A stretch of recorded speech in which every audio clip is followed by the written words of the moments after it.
L'avenir du Liban était au centre d'un débat au Parlement européen.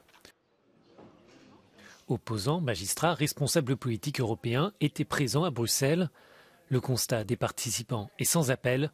Le futur du Liban doit passer par la fin de la corruption qui gangrène la classe dirigeante dans son ensemble et le secteur financier du pays. Omar Harfouch dénonce depuis longtemps ces détournements. Il est aujourd'hui accusé de trahison.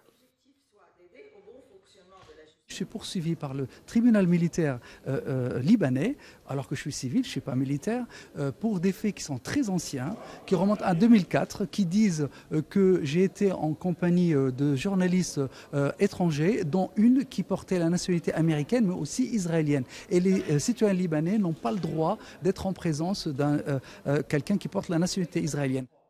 Omar Harfouch risque jusqu'à 15 ans de prison, voire la peine de mort, car la justice libanaise le poursuit pour d'autres faits similaires. Mais au-delà des dénonciations, les participants au débat appellent aussi à des mesures pour réinstaurer des valeurs démocratiques et l'état de droit dans le pays.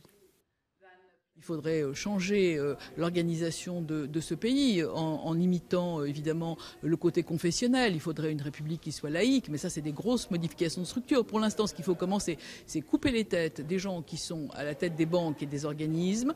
Il faut conditionner les financements. Présents au Parlement européen, les participants demandent à l'institution la mise en place d'une commission d'enquête afin de pouvoir tracer l'usage des fonds déboursés par l'Union européenne en faveur du Liban.